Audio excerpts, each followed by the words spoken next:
వకలా ఈ నవ్వు మీ ముఖం మీద ఎప్పుడు అలాగే ఉంటుందా? మొదట్లో నేను అందరిలాగే ఉండేదాన్ని వకలా. మన కడుపులో ఒకరు పుడితే గాని ఆడదాని జీవితం పరిపూర్ణత చెందదు కదా. పిల్లలు లేరు అనే మాట చెవిలో పడి పడి నెమ్మదిగా నవ్వు అనేదే పోయింది. పోయేదాకా ఇక అంతే అనుకున్నాను. మా చిరంజీవి పుట్టగానే అలాగే తీసుకొచ్చి మొట్టమొదటిగా నా చేతుల్లో పెట్టారు. ఆ క్షణం ఎక్కడి నుంచి వచ్చిందో ఆ నవ్వు అలాగే ఉండిపోయింది. ఈ నవ్వు నాది కాదు, వాడిది.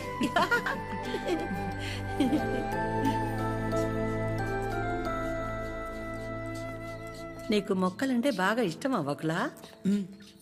ఈ మొక్కల విషయంలో మాత్రమే ప్రపంచం ఆడా మగానే తేడా చూడదు.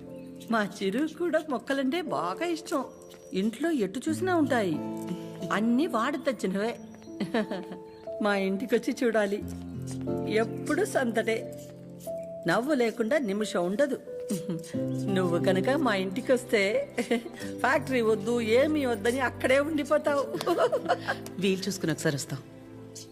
ఒక్కసారి ఏంటి వకులా, నువ్వు అనాలే కాని ఆద్య ఇల్లు నీ ఇల్లు కాదా ఏంటి? మా చిరుకి ఆద్య అంటే ప్రాణం. ఆద్యకి కూడా మా చిరు అంటే చాలా ఇష్టం. కానీ నీ గురించి ఆలోచించే మా చిరుకి ఆద్య దూరం అయింది. అందుకే అందరం కలిసి చిరుని ఇక్కడికి పంపాము.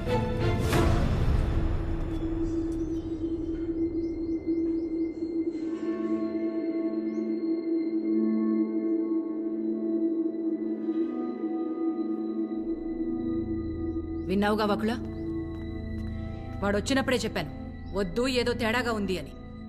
నా కళ్ళకు అందరూ అలాగే కనపడతారన్నావు. ఇప్పుడు చూడు, నా కళ్ళకు కనిపించింది నిజమైందిగా. సరిత గారు మాట్లాడకు. మీరు ఆడాళ్లేగా. సాటి ఆడదాన్ని మోసం చేయడానికి మనసెలా ఒప్పింది? అసలు నిన్ను తన్నాలే పట్టుకుని. అమ్మా, నువ్వు నోర్మే. ఏంటి అద్యా ఇది?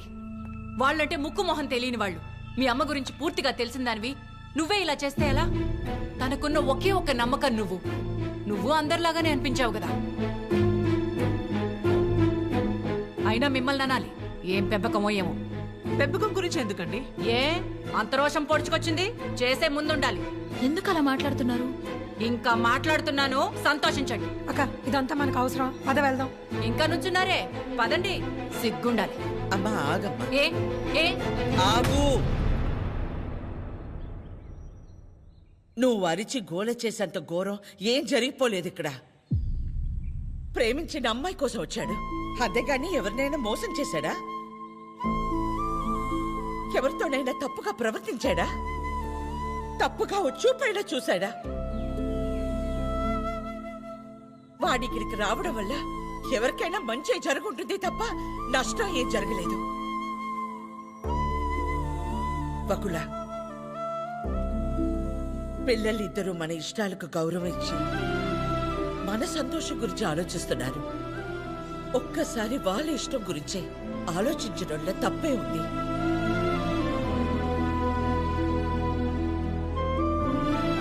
ఎవరి వల్ల వాడి ఇబ్బంది పడితేనే చూడలేను. అలాంటిది వాడు బాధకి ఏమీ కారణం ఉండే నా ప్రాణం తట్టుకోలేదు. ఒకలా వయసులో చిన్నదానివైనా చేతిలో జోడించి నీకు నమస్కారం.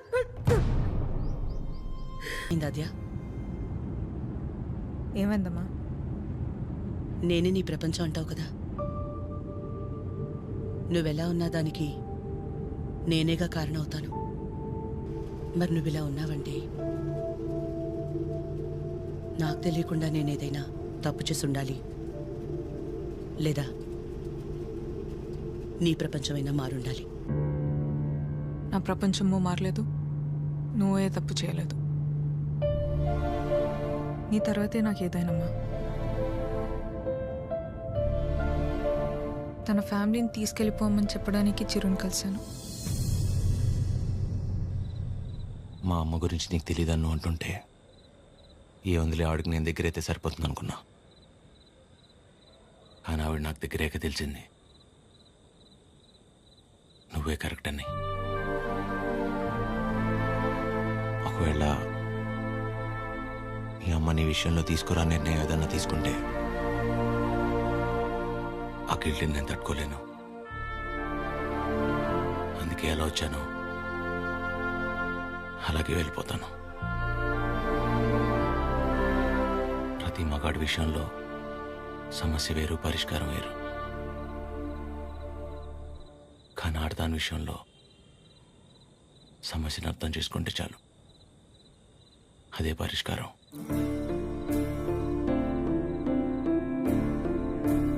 I'll miss you.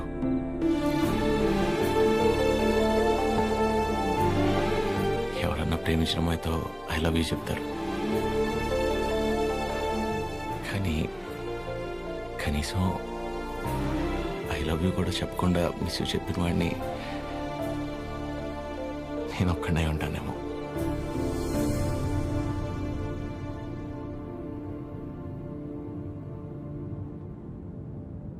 ఇప్పటిదాకా నేను ఒక్కదాన్నే నీ గురించి ఆలోచించాను, కానీ ఈ విషయంలో వాడు కూడా నీ గురించి ఆలోచించాడు.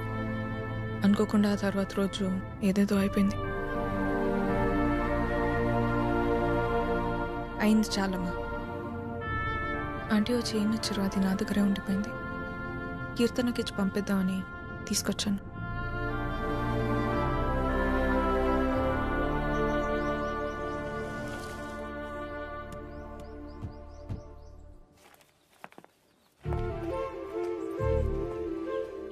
ఏంటి పద్మ? ఎవరు? ఏంటి? ఎందుకు అలా నించుని చూస్తున్నావు?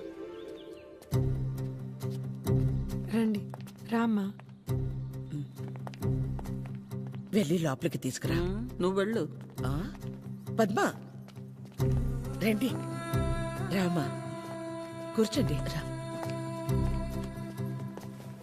కూర్చో.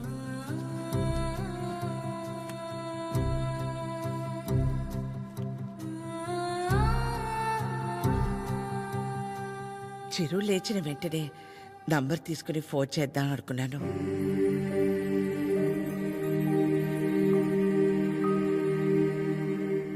కాఫీ టీ ఏమైనా?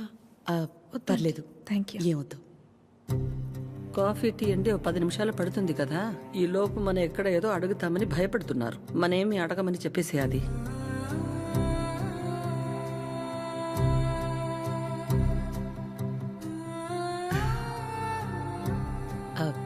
ఇంటికొచ్చినప్పుడు మీ చైన్ మా దగ్గరే ఉండిపోయింది, ఇచ్చెళ్దామని ఈ మధ్య.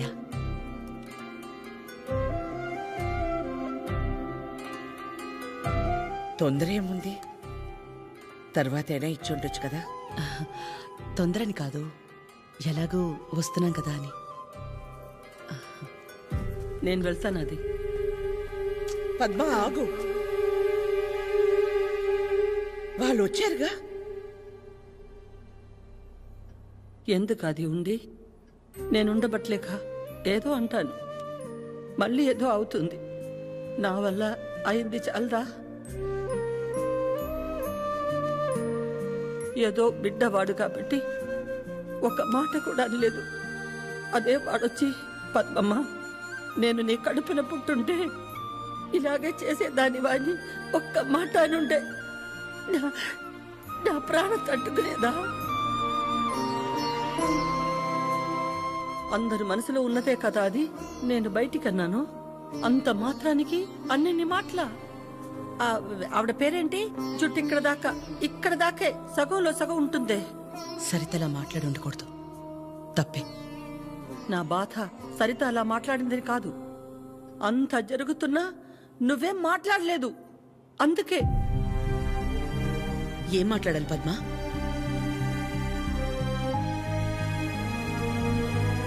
నా ప్లేస్లో మీరున్నా నాలాగే సైలెంట్గా నించునేవాళ్ళు. మీలా కాదు నా గతం. మీలా ఒకరికి 10 మంది లేరు నా గతంలో. ఓ రోడ్డు దాటాలంటే ముందు చూపు మీద ఆధారపడతాం, తర్వాత వినికిడి మీద ఆధారపడతాం. అది లేదంటే సాయం చేయమని ఓ మాట మీద ఆధారపడతాం. ఎప్పుడైతే గౌరవించకపోయినా పర్లేదు, కనీసం ఆడదని గుర్తించడం కూడా తెలియని వాణ్ణి పెళ్లి చేసుకున్నానో చూపు పోయింది. నా బాధ ఇదని ఏడ్చినా మౌనంగా ఉన్న ఇంట్లో వాళ్ళ వల్ల వినికిడిపోయింది.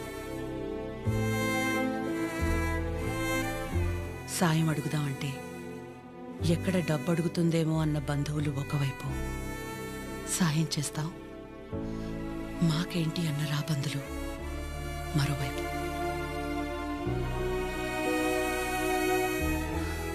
అయినా ఆగిపోకుండా ముందుకు నడిచానంటే ఒక్కో అడుగు ఎంత నరకం అయి ఉంటుంది. ఒకరిని నమ్మడం, దగ్గరవడం కాదని తెలిసి మనం బాధపడ్డం ఎందుకని నమ్మడమే మానేశాను. చాలా కాలం తర్వాత మీ చిరుని నమ్మాను, మీకు దగ్గరయ్యాను. మళ్ళీ అదే అంటే ఆ రోజు నేనేం మాట్లాడాలని ఎక్స్పెక్ట్ చేసావు పద్మా? వకులా,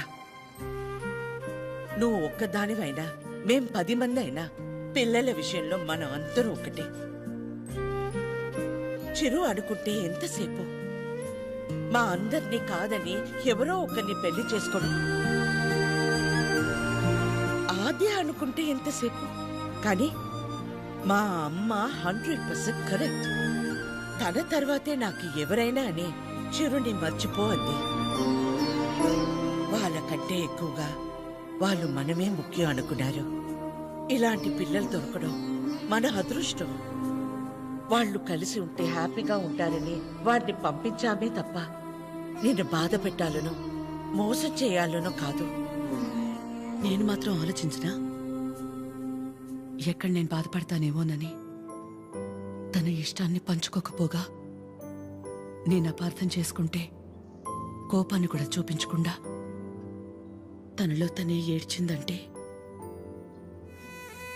ఎన్ని కష్టాలిచ్చినా దేవుడు నాకిలాంటి కూతుర్ని కూడా ఇచ్చాడని తెలుసుకోవాలనే కదా. అమ్మా, ఎందుకమ్మా ఇదంతా ఇప్పుడు? ఆపకాద్య, ఇలాగే కంటిన్యూ అయితే నేను నిన్నమ్మని పిలవాల్సి వస్తుంది.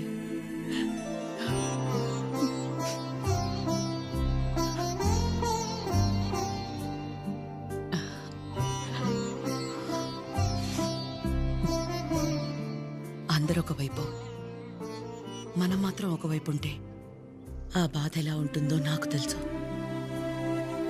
అలాంటిది ప్రవళిక విషయంలో ఒక్కతే ఉన్న తన పక్కన చిరు వెళ్ళి నించున్నప్పుడే నాకు అనిపించింది తనందరిలా కాదని.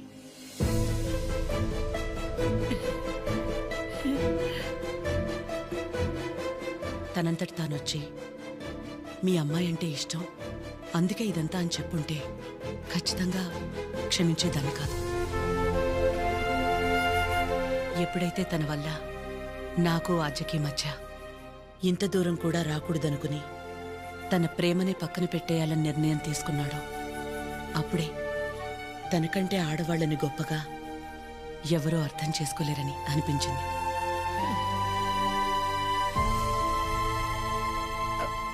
అంత అనిపించిందంటే మా చిరుకి మీ ఆద్యాన్ని ఇచ్చేవచ్చుగా. మీకంటే బాగా చూసుకుంటాం మీ ఆద్యని. చిరు ఆద్య జంట చూడముచ్చటగా ఉంటుంది. పెళ్లి చేసేద్దామండి. వాడు బాధపడితే మేము చూడలేం. ప్లీజ్ ఒప్పుకోండి. బాధ ఏంటండి? బాధ మన అందరం ఇక్కడ నించుని వాడి గురించి ఇంతగా ఆలోచించి ఇంతలా ఎమోషనల్ అయి మాట్లాడుకుంటుంటే వాడు లోపల ప్రశాంతంగా నిద్రపోతున్నాడు. వాడికి ఏం బాధ? మళ్ళీ దీనికి వచ్చింది. ఏ బాధ లేదు, ప్రేమ లేదు. పదమ్మా వెళ్దాం. ఏంటమ్మా అందరం ఒకటయ్యాక ఈ ఆడాళ్ళని ఎవరండి నిద్రపోయింది? ఎవరండి నిద్రపోయింది? 4 నెలలైంది నిద్రపోయింది. ఏ ముహూర్తాన్ని చూశాను అప్పటి నుంచి నాకు నిద్రలేదు. కళ్ళేంటి ఎర్రగా ఉన్నాయంటే షాంపూ పడిందని అబద్ధం చెప్పుకుంటూ తిరుగుతున్నా. చిచి, ఇప్పుడు దాకా నా పెళ్లి కాకపోవడానికి కారణమైన మీరు అందరూ గొప్పోళ్ళు. అసలు పెళ్ళే వద్దని ఈవిడ గొప్పది. ఇదిగో తినుందే, ప్రేమించిన ఏమైపోయినా మా అమ్మే నా సర్వస్వం అనుకున్న తిను ఇంకా చాలా గొప్పది. మీరందరూ గొప్పోళ్ళు, నేను ఒక్కడే తెంగరోని. అరే చిన్నపిల్లోడు అమాయకుడు ఇలా అయిపోయాడని కనీసం కనికరం లేదా మీకు? మీ ఆడాలతో యుద్ధం చేసే అంత శక్తి నాకు లేదు, మిమ్మల్ని అర్థం చేసుకునేంత జ్ఞానం ఏ దేవుడు ఏ మగాడికి ఇవ్వలేదు. ఒకటే అనగలను, ఆడాళ్ళు మీకు జోహార్లు. అతే అతే అతే, ప్లీజ్ ప్లీజ్, మీ అమ్మాయిని అడిగి, ప్లీజ్, ప్లీజ్, ప్లీజ్, చేయండి.